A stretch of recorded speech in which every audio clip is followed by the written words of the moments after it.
And we are back, and welcome to the third segment of this installment of the Rabbi's Roundtable. And my guest, as the third guest on this program, is also not a stranger. You were here, what, 2 weeks ago? Yeah, I like this place. I know, we like having you here, trust me. The delightful, exceptionally talented, remarkably gifted Rachel Franklin. Welcome back to the Rabbi's Roundtable. Glad you're here. Thank you. Rachel's back. Some of you remember that she was one of the principal performers in the February lecture series that we do at Temple, although this was a concert series, not a lecture series. And Rachel will be back in Easton at the Art Academy on March 7th, 14th, the 21st, and the 28th for a series of 4 lectures. And the lectures are going to be centered around classical music used in film. There you go. The titles are March 7th, Mozart Goes to Hollywood. The 14th is Beethoven the Myth. The 21st is Classical Crossover. And the 28th is Oscars, Operas, and Irony. It goes on. Luke Skywalker, Bugs Bunny, Facebook, and farm animals. All movie music, and actually all classical concert movie music used in film. What's the Beethoven title? Beethoven the Myth. What's the myth? There's so much Beethoven. Why? We can discuss this. I'm going to take you down that rabbit hole in 1 second. Okay, no, that's fine. No, let's. Anyway, we are glad you are here. Thank you for coming back. Thank you. And we are looking forward to these 4 edifying lectures that will be not only aesthetically wonderful, but pretty informative and interesting. It's an interesting topic. Yeah. Let me ask you, we never talked about this. Why did you focus on movie music? And I mean, you have such classical training, and not that movie music isn't, but what was the impetus for you to focus there? I was asked to. Really? Yes, I'm a classical jazz concert pianist. I know you are. Know, because that's what I was doing here. And I also do a lot of public speaking about music. And up until a certain point, it was all classical music. Mm-hmm. And then at a given point, one of the organizations I work for, which is the Annapolis Symphony Orchestra, said, well, look, you've spent all this time talking about our favorite music, Mozart, Beethoven, Mahler. How about film music? And at the time I said, well, I don't know anything about film music. But in fact, I found it completely fascinating, and I have remained in love with it, and I did one course for them, and it was just a big success, and it took off from there, really. So it's just one of my side gigs. Cool. Well, let's have at it. All right. So we're going to start with a spot the score exercise, because I want to show you just how embedded even the tiniest clips are in your memory, but you realize you're going to have to guess. Okay. So these are the I'll do my best. These are the only notes you're going to get, okay? Again? I know out there they're screaming. I'm going to give you some more. Jaws. Jaws, yeah, of course. Yeah. Right, so, well, you did okay. So, what's my list? I have like so many of them here. We'll do 5 or 6. And, all right. How about this one?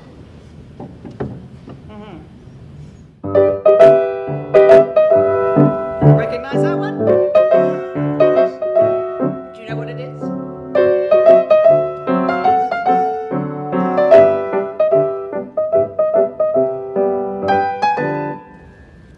I do, but I don't know. I know. That catches me every time. It's The Third Man.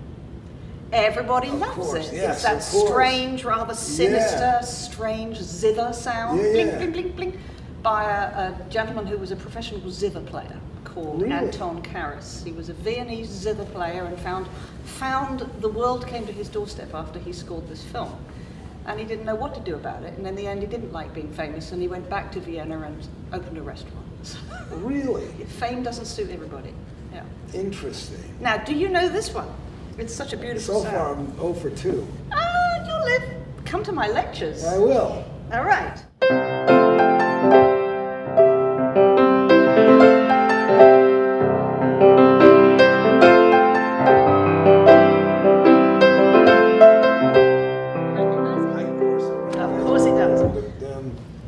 Chariots of Fire. Chariots of Fire. Vangelis. Yes. I'm going to give you one more. Okay. Okay.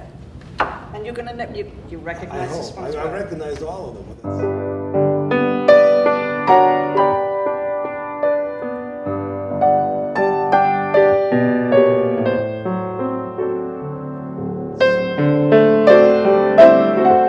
Such a beautiful thing.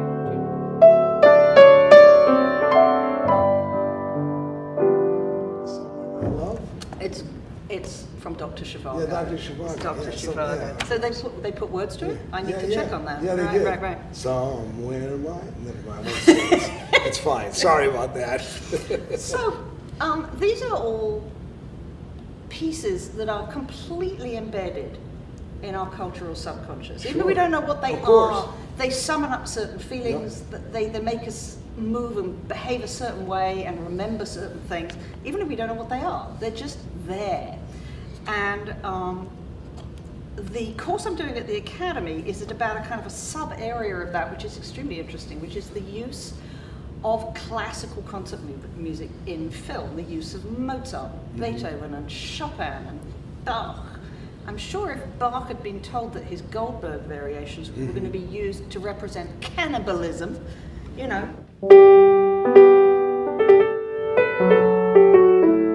in the silence of the lambs, he would have been a little shocked. But nonetheless, these pieces, these very, very famous pieces of music, which are works in their own right, find their way into film scores. And they are very, very effective. And the thing is that almost none of these composers are around to protest. Sure. They've gone. And so nobody needs to ask Beethoven, for instance, whether he needs a really busy side gig scoring movies, which he does have. Yeah. And the other issue is, of course, you don't have to pay dead composers. Oh. So the question is, should you do it? And the answer is irrelevant whether you should or you shouldn't. It's done, and it's done constantly. And very frequently, it's very effective, you know. Oh, absolutely. So my question is it done because there is no financial burden, or is it done because the music chosen seems to in some way underscore or influence or enhance the theme, the theme of the movie, the theme of the production? And as you were playing, I was thinking about that, you know. It's a very powerful question, and the answer is, of course, mainly the latter, but a little bit of the former always helps. You know, you don't have to pay a composer. Right. But that's not the main purpose. The main purpose is that some of these pieces have such an indelible effect on us that they're pretty useful for film. So an interesting example of this is where you literally cannot separate in the public's mind the work from the film. Absolutely. So, you know.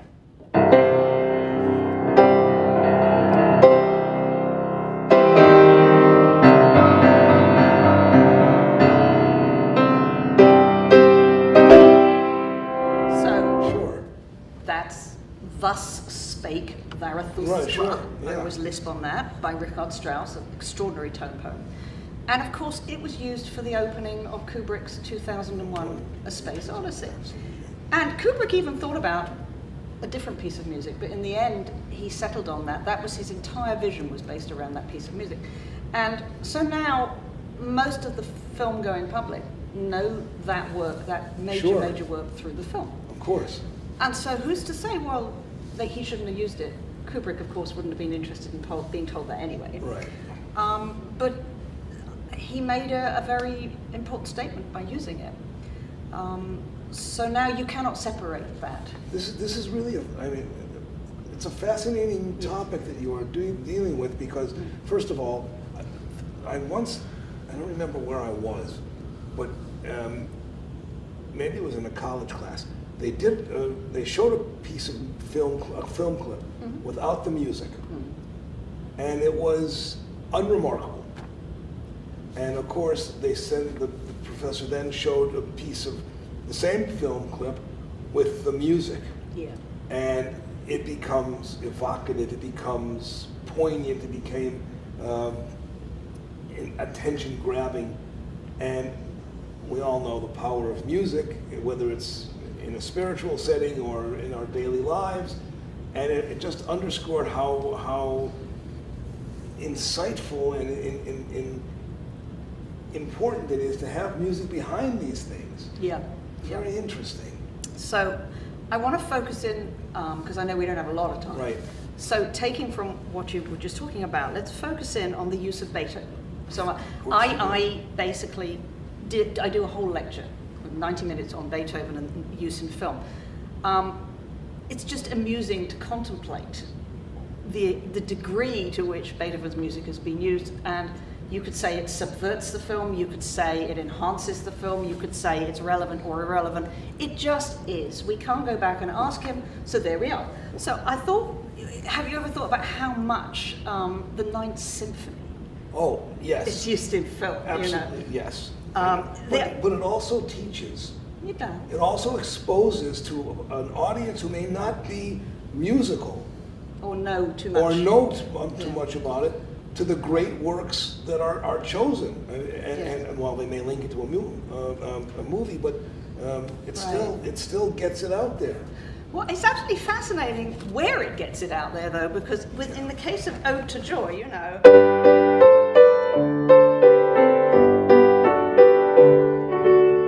that's used in Die Hard. It's it's Alan Rickman's theme as he raids this skyscraper, and it's played at the moment when the safe is open and you see all the goods. It's also used in Dead Poets Society. That's pretty appropriate, actually, in Dead Poets Society. And it's used quite a lot in the children's animation Ice Age. I haven't seen that one. Well, it's very, very amusing, but it's got nothing to do with Beethoven. Well, and do we mind? Well, we tend not to. We tend not to. So that's just it's an interesting way of observing the use of this music and just thinking, well, how much do I care if it's used in a kid's film or a gangster film? In the end, that's up to the viewer, but it certainly enhances their experience. And it seems to me it punctuates the aesthetic. It does. So if you take another piece of Beethoven, for instance, I talk about his Piano Concerto No. 5, which of course is called the Emperor Concerto. And there's two particularly interesting examples of this, and none of them have anything to do with each other at all. One earlier use of it with the director Peter Weir was in a film called Picnic at Hanging Rock, which is a film about some young Edwardian ladies in Australia who climb Ayers Rock, as it was then called, and disappear, and you never see them again. And there's all these elements of purity and corruption running through the film. And the Beethoven Concerto is used in several instances to actually depict a sense of purity. It's used when you see swans on the lake.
And I've performed this concerto several times, and if you'd ever said to me, well, that piece was used in a film about young Edwardian girls disappearing and never coming back when they climbed an Australian rock, I really would have been a little...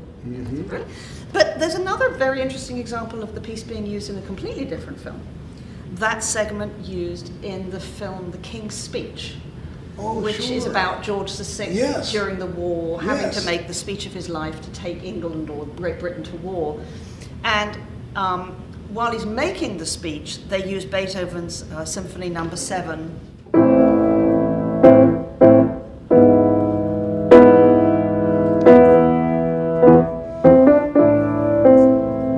And it has a sort of stuttering feel about it. And when he's completed the speech and he's achieved this extraordinarily courageous act of trying to get through a speech to the entire nation without stammering, Right. and he's taking them to war, essentially. Right. Then the Beethoven concerto, you know, the slow movement of the Emperor, no coincidence there.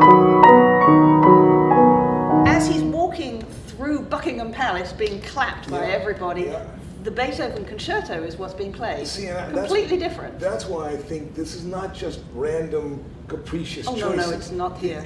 And there is on the part of the folk who choose the music for these films some acknowledgement and some knowledge of the intended meaning behind the behind the music. Right. Very, very frequently there is. And I only talk about the good stuff. I don't talk about the bad stuff. Yeah. Well, that's fine. So that's actually the focus of my 4 lectures at the Academy starting next week. So I want everyone to come to my lectures. And you should. I'm sorry that we are out of time because I could do this for the next several days. Well, we can do some more. I know we will. We have been talking to my friend, the exceptionally talented Rachel Franklin. Somebody asked me, will Jonathan be coming with you for any of the lectures? Will he be playing?